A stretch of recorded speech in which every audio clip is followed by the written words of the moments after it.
Hi, how are you? Welcome to DCP Talks, baby, episode 7. My name is Stephen Candace, and I'm an author. And this is my podcast station, DCP Talks. It's on Friday nights, 7 p.m.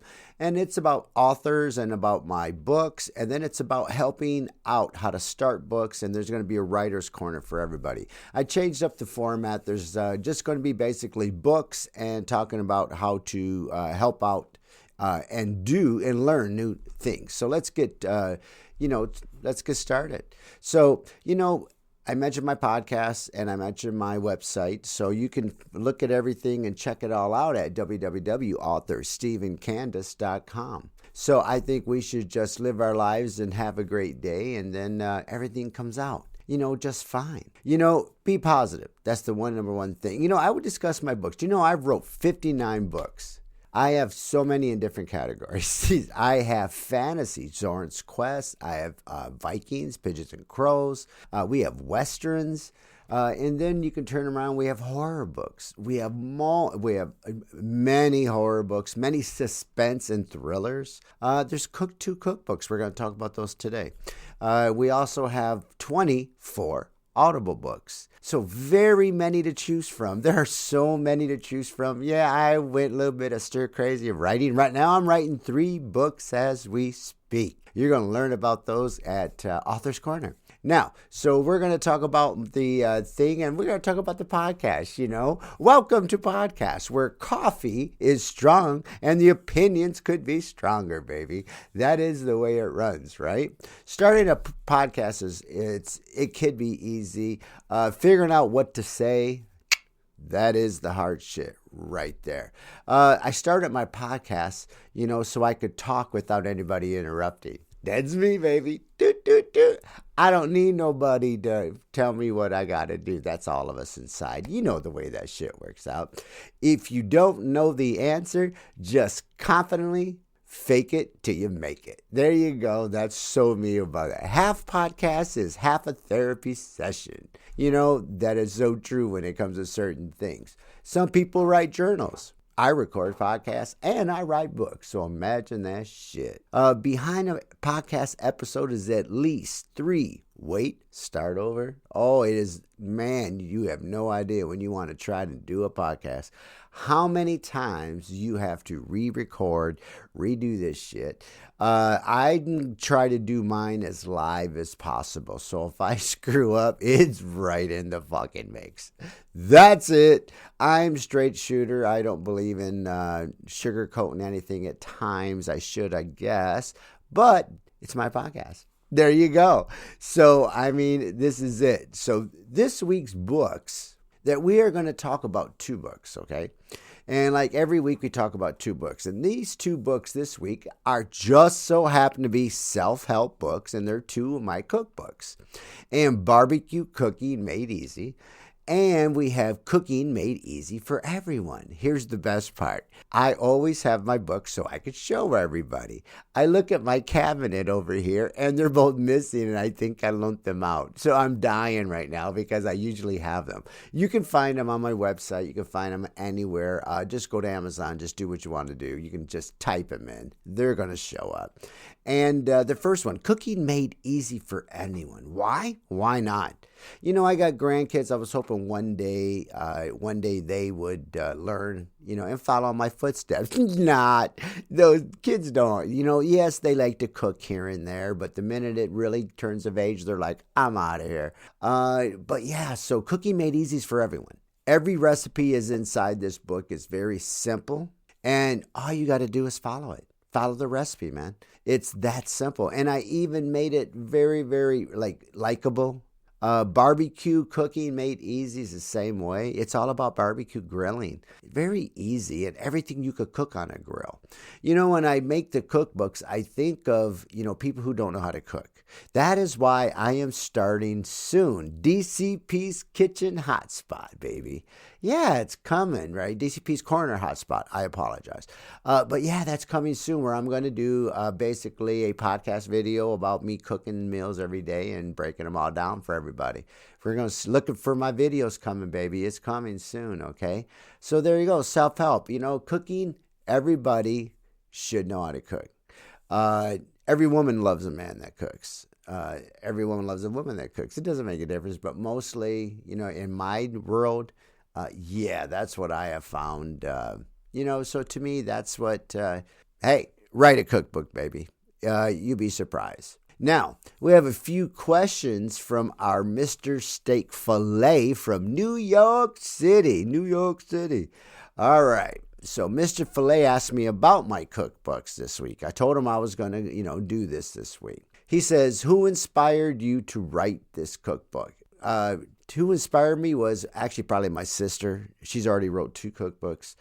So to me, and we have a lot of family recipes, but I didn't hardly use any of them, which is funny. I used a lot of simple recipes, how to make scrambled eggs for a child, even a teenager up to an adult. They don't know how to actually make French toast, how to make something simple, how to make shake and bake pork chops, baby. Yes, I even put that in there to make it simple for people, baby. I mean, we got to make it simple. If you want to make a full meal in less than an hour, I got you covered. That's it.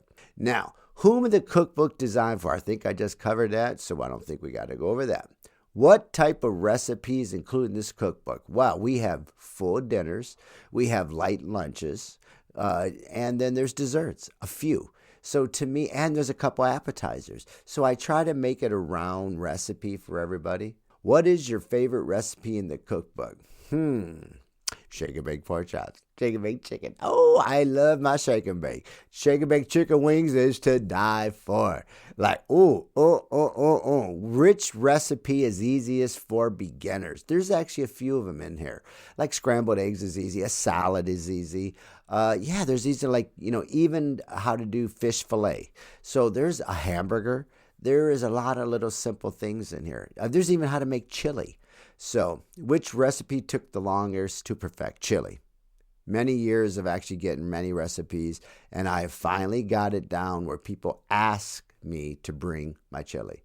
My chili is one of the recommended dinners or recipes for people. And who is the family traditions or new creations? There's both. There's some of the family traditions. I'm very traditional. I cook the same kind of foods as my family did, but I have learned over the years, you got to explore, and things will come better when you do explore, right? I think so too.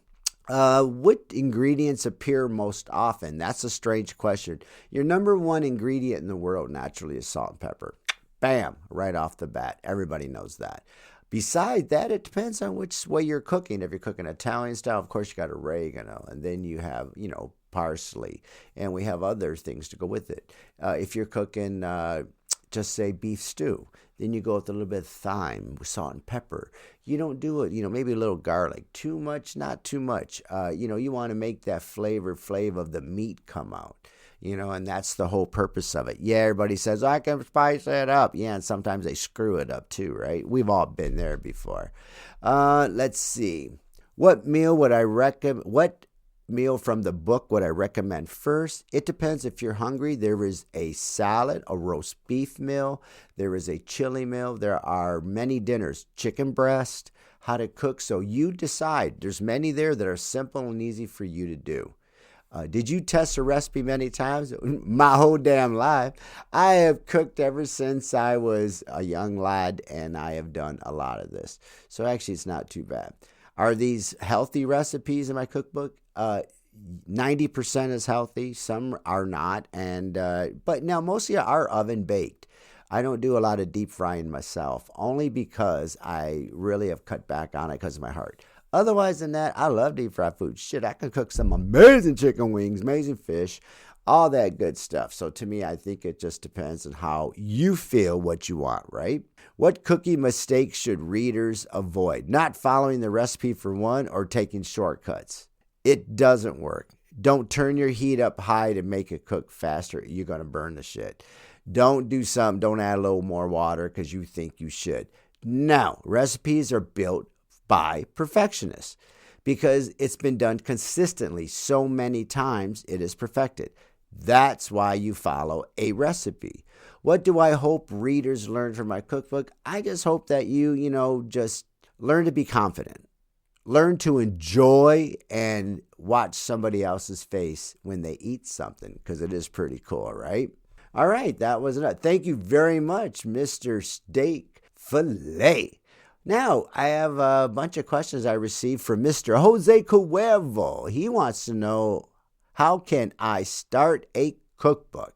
Well, there we go. I think that sounds pretty freaking simple. It's not. First of all, let's go ahead and start, Mr. Cuervo, is what type of cookbook do you want to create?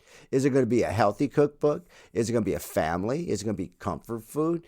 So that is what you have to decide first. Once you make that decision, then I think you can decide of what it is. Who is the target audience of your cookbook? Well, you got to figure out, who are you trying to point it to? Okay, you got to point it to. Now, what I did was, when you sent me this, I wrote down a bunch of questions so I can make sure I didn't forget which way to go. Now, what cooking style will your cookbook focus on? Like I said, is it going to be comfort food? Is it going to be something different for, street food? You got to figure that out. Will your recipes be simple, advanced, or mixed, or both? So you have to figure that out, okay, Mr. Cuervo? You got to have a little bit of mixture, I'd say. Unless you want to do an advanced cookbook. If you have the skills and knowledge to, knock that shit out.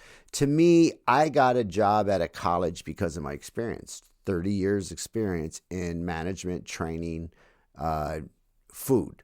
So therefore, I got a job pretty soon because I knew the knowledge. And they tested me, of course. But yes, I knew it inside and out, top and bottom. But so to me, there you go. Then you have to figure out, do you want family traditions in your book? Do you not want it? Or is it a new creation in your book? Then you got to make sure is, how will you organize your cookbook? You got to make sure you break it down into breakfast, lunch, dinner, desserts. You got to make sure you understand how you want to do that. Is that cool? I think that is fair. Now, what is the first recipe you plan to include? I think that is one of the most important things. You got to make sure you highlight something, the cover of the book or whatever it may be. I think I got to take that advice. Okay, it's funny. Okay, my one, the barbecue one, yes, it's all my cooking. That's my food. And matter of fact, the other one, that is my spaghetti plate. That was my wife's dinner plate. That's hilarious now that I talk about that. Don't forget to include cooking tips and cooking techniques. That is extremely important. And let's see. Oh, here you go here. Now, some cookbooks, if you read it, carry a personal touch, a personal memory, a personal story. You got to figure out if that's the kind of book you want, or do you just want to straight hit it with ingredients that appear often in recipe books. A lot of people are consistent with recipes they use. Let's make sure we understand that, because it depends on where you're from and how it goes, and that's really basically how it works. And then you want to test your recipes before you publish it. You want to make sure they test good. If you have for sure recipes, well, then I think you're halfway there. Will you include photos in the finished thing? See, I'm going through this right now. Should I take the photos out? Should I keep the photos in? Right now, that's how I feel. That is your choice. You got to figure that stuff out, okay? What makes your cookbook unique? Mine ain't unique. I got to figure a way to do it better to make it unique. My one is good. BBQ Cooking Made easy. That's cool. But my other one, yeah, I think I gotta change it up. There's some things I want to change right now coming this year, so I'm gonna think that's one of them. Okay, don't forget to do kitchen tools. Will the readers need for your recipe? You got to add in all the utensils. You got to add in, make sure you label the spices so they know what they got to get. So therefore, they can do that. Now, don't forget to write step-by-step instructions. In the restaurant world, when I had so many restaurants, I had 40 restaurants, I made every restaurant write a flow chart. Those of you who don't know what a flow chart is, that means you walk in the door at 7:30, start cooking. There's a chart that tells you what to do at 7:30. It tells you what to do at 7:45, tells you what to do at 8, and so on. That's a flow chart, and it's only to help people become a continuous, repetitious, so they become faster and they become more confident. Flowcharts help you out, same as schematics. If you see where things are in a restaurant, Duh. If that doesn't help you out, tell your boss, write some schematics. You're an idiot. I mean, really, people need to know where they're looking for. Duh. Have a great time. Sorry, I didn't mean to do it that way. Now, the dish best represents your cooking style. Make sure that is the cover. What is your cooking style? Is it international food, European food? Is it American food? Is it just all around flavorful food? So figure that out. What do you want readers to learn from your cookbook? That's another step. Now, that's the last question about that one. So I hope it helped you in some way to guide you on that one, okay? Now we're going to talk about, now this is our author's corner. This is my time. I get to tell you about my new books, like doot, doot, doot, doot, doot, doot. So let's talk about our new books, okay? So I have 3 books I'm writing on right now. And the first book I'm writing on, we're going to call is John Tillis, okay? John Tillis is a mining family, and this is set in the 1870s and in Colorado and Mason Valley. And they're about a mining family, and the Dotery Mining Company wants their land. So therefore, John Tillis is basically about how it starts, how it builds, and then how it ends. Now, my second book we're going to talk about is A Quarter Mile, okay? 1,320 feet to survive. I mean, and this is a tale about several individuals, 88, are on a highway, and they run into an area which is so dense by fog, you can't even see in front of you. So everything has to come to a halt. And then the story goes, they have 1,320 feet, a quarter mile to survival. There are a lot of twists. There's a lot of turns. This is a horror comedy. So this is going to be one of those good laugh books that you're going to want to read because it is just good. So we're going to go for it. And that's going to be a book that's coming out soon, actually. I'm almost about 3/4 done with this one. So I have some ways to go on this one. Now, I've started a new book now, and my new book actually is called Bachelor Getaway Masquerade. Yeah, that's coming up, okay? And that one's going to be about myself, okay? It's a jokester I'm going in my 5th marriage. And the whole family and everybody's going down to Key West for a nice, beautiful celebration. And so me and my guys, which I have my best friends as also a couple of my friends, we all have been together for many years. So we're going to take a road trip down to New Orleans, and then we're going to fly from New Orleans down to Key West. And there's a lot of stumbles on the way. So there you go. That's going to be what that's going to be about. The Bachelor Getaway Masquerade. There you go. That's coming probably by summertime. Whoop, whoop. I love it. Now, here we go. Here is our learning segment for DCP Talks, baby. I told you I was going to do it. This is called Writer's Corner.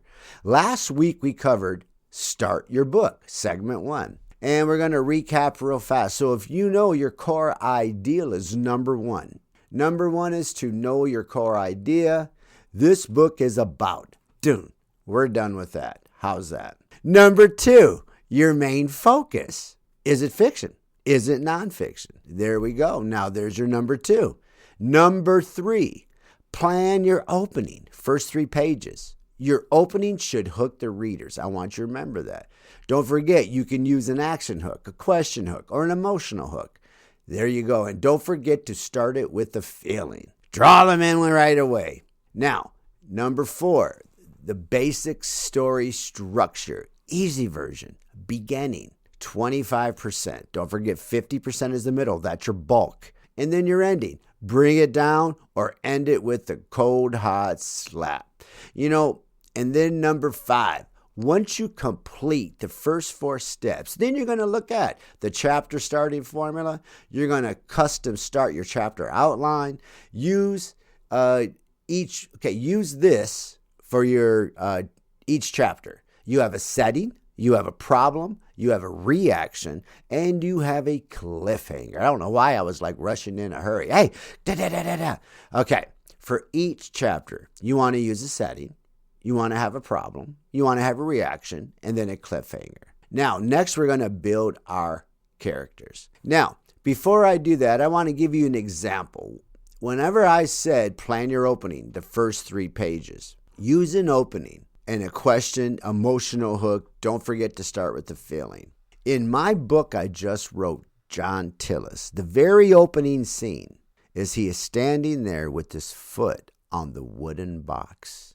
His head is down. His hand is full of dirt. He lets the dirt out slowly as it trickles down onto the wooden box. He looks over to the other 3 wooden boxes. He pulls a stick of dynamite from his back pocket and holds it. That's the opening. Then it goes to John Tillis.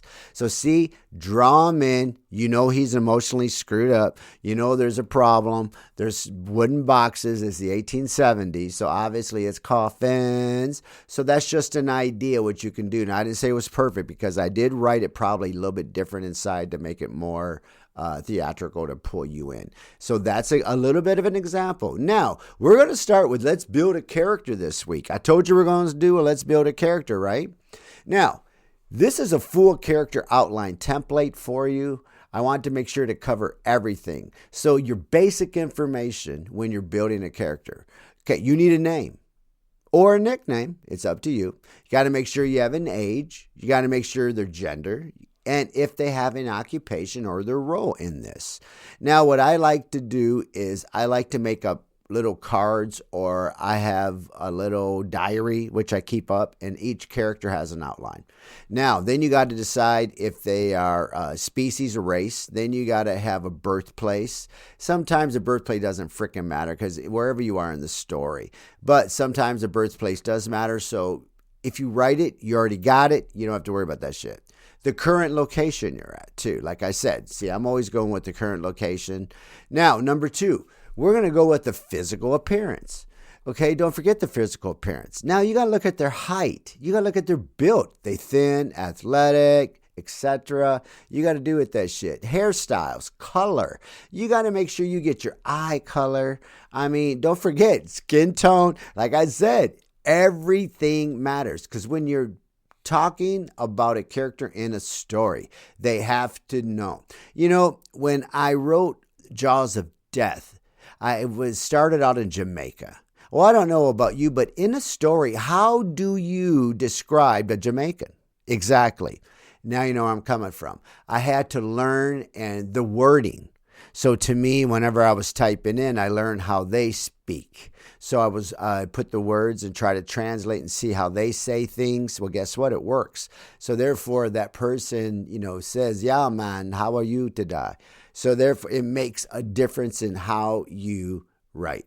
Now, don't forget distinctive features. Do they have scars? Do they have tattoos? Glasses? In other words, are they sweet, kind, or a miserable son of a buck? Clothing style? Everything is described and people see it in their mind. See what makes a book amazing? We already have our imagination and we already see people. Boom. We're already done with that shit. So how others describe that person is appearance. You got to remember how other people look at it now. So there you go when it comes to physical appearance. Okay, now we're going to go to personality next. Now, don't forget their personality. 3 positive traits. 3 negative traits. They could be a flaw, fine. But biggest strength, biggest weakness. Temperament, calm, angry, funny, shy. I like writing certain books because you could tell the way the tone in the book even. See, I've been always told, great manager, I have succeeded in everything I want to do, success, okay? But I've also learned failure and I became humble because of it. But when it comes to everybody said my success is always great, but sometimes the tone, your tone will screw you up. And I was like, yeah, fuck that tone. But there you go right there. See, there you go. So you have to really break down, okay, that. Now you have a biggest strength, biggest weakness. We already said that. Temperament, boom. Habits, Quirks. Do they have a habit? Do they have a quirk? What makes them happy? What makes them angry? And that's what you have to do. And that's why the emotional side is so important. Here we go. And then we have background and past. Okay, we have family members. Don't forget, childhood experience always helps out. I like to go back and forth, sometimes draw in that childhood experience. Important life events. I have a lot of that. Education and training, only once in a while, because it depends if you want to use a character or what they're doing. You know what I mean? They could be education, college, or it depends on the book. Like I wrote Jessica Lynn, and she was in college. Now, how about past trauma? That is always good. Crybaby, prime example. Messed up in the head, right? Important life events is like, you know what I mean? Love grows on you. Man, talk about blank shit right then and there, right? But love grows on you is a perfect example. Childhood experiences, a father's love in my book. It goes right back to all about that. And I mean, that's exactly what we want to do. Secrets that we keep. There's a lot of books with secrets, especially when it comes to certain things. Like my one book, Escape. There are so many secrets and twisted turns. Let me tell you. Now, we have to turn around and don't forget, now that was backgrounds and past, so I just threw my books in there too. Now we have goals and motivations. Don't forget, man, I should have said, what goal is in the story, where you want this story to go. So your goal is going to be the ending, basically. Now, short-term goals. Don't forget short-term goals. If you want to get to where he's going halfway in the story, then change it up. That's cool. Why goals matter? Because everybody needs to know what the hell you're doing or where it's going. They want to feel there is something at the end. They want to feel there's something that's coming at the end. What motivates them to keep them going? That's another thing. Are they looking for something? In my book, The Amulet, they're constantly looking. It's a never-ending battle. Same as dreams. They're constantly testing. They're constantly testing them. Constantly. Poor Joe, I feel bad for him, And then, why they fear losing. People are so insecure, right? Like in Blind Side of Love with Tanya, whenever there's an accident, she is so upset because she has a fear of losing that person. I mean, that's exactly what we're talking about. So you got to really put that in there, and then we're going to go into relationships. Don't forget relationships. Relationships are important. You got to make sure they have a best friend. Every story, somebody has a bestie. And that's all there is to it. Now, romantic interest. That's probably why I wrote, Love and Snowflakes, Perfect Pairing. I like the romantic interest and the fun, quirky stuff and the romance. I'm a romantic. Enemies or rivals. There you go. Sleepy Water Campground, prime example. There's enemies and there's rivals and they come together and it is just not fun. That's same as Shiloh. Woo! Enemies and rivals, baby. Mentors or teachers, see? Life on the Prairie, Miss Scarlett is one of the best mentors and teachers there is. So you got to have a mentor. You got to have a teacher. Use a focal point like I'm doing right now to you. So therefore, you understand where I'm trying to go with this. Okay, there you go. Family relationship with others. Man, the Happiness, Love, and Happiness series is talk about family relationships and building with other people and bringing them all together. There's many books. Current is the same way, where everybody has to come together with one, to be one. So don't forget now when it comes to relationships. Now they got to have skills and abilities now. So your skill and abilities, what special skills do they have? What talents do they have? What magical abilities, if it's fantasy? In Zoran's Quest, there are so many different characters with abilities. So that's what makes fantasy cool, right? Fantasy is not like, even in like a Viking book, you can make witches, you can make whatever have, powers. That's what's cool. So weapons or tools they use. Do they have guns? Do they have axes? Do they just have clubs? Do they just have rocks? You got to figure all that out. Build your story to make it right, and everything comes. Weak areas, limitations, do they have them? Everybody has them. I always throw them in there. Then we have our character arc, how they start the story with them. Do you start it with them?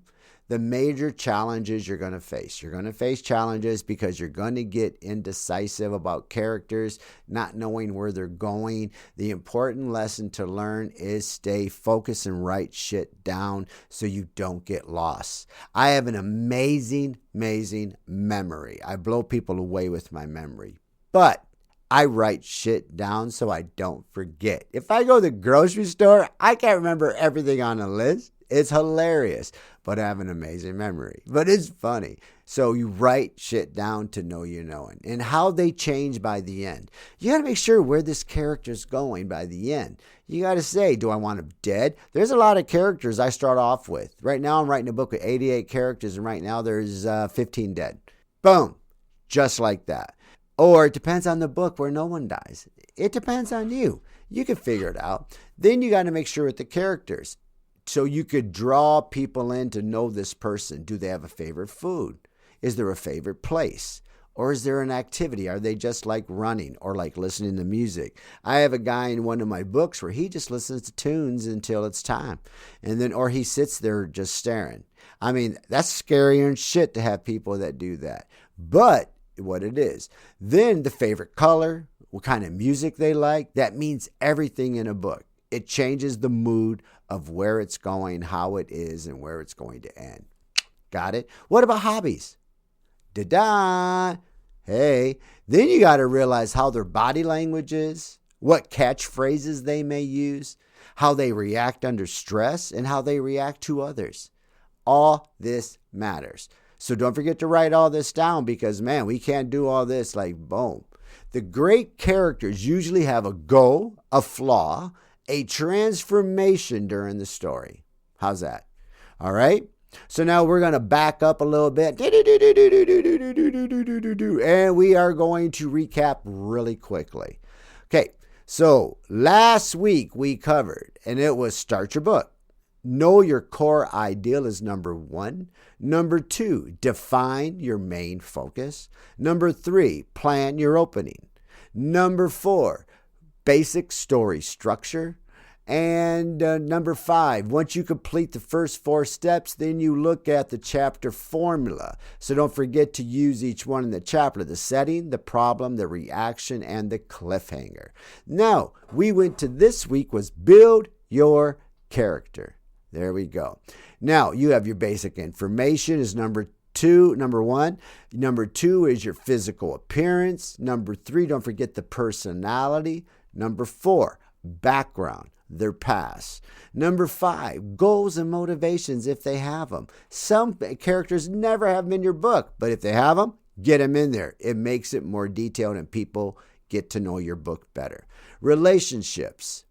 Do they have relationships? Then it's skills and abilities. Then it's characters, arc. Then it's going to be the favorite preferences. And then it's if they use catchphrase. If they use catchphrases or common sayings. There you go. Check that out. Now don't forget, great characters usually have a goal, a flaw, and a transformation during the story. Write that shit down, put it somewhere, and therefore you go. Now, when I was, turning around as far as, we're not going to do a lot of the other stuff. All right, behind every podcast episode is someone waiting here that is empowered by ideas, coffee, and questionable research. You know, when I started out to do this is actually where I wanted to go. I want to talk about my books. I want to talk about how to do books. And I want to talk about the next phase. Now, my next phase after this one, next week, now we're going to cover how to start a plot and how to write your chapters. There you go. So right now, we already start your book. Then we got your characters. Now we're going to go next week with plots. And there we go with chapters. All right. There we go. So I leave you with the quote of the week. And I want you to remember this. Quote of the week for this week is, every great story starts with one brave sentence. Every great story starts with one brave sentence. There you go. Please note, you can give me your feedback, questions, whatever you would like. And you can send that to author StephenCandace@gmail.com. And I appreciate anything. Check out my website, www.authorstephencandace.com. Anything you would like. I got plenty of Audibles and all that. If there's a topic you want to talk about, please. If there is something you want to learn, send me it. Like I said, I used to teach at college. I love it. We will chat with you soon. Holla! And have a great day. And looking forward to a new adventure. And DCP Talks is out.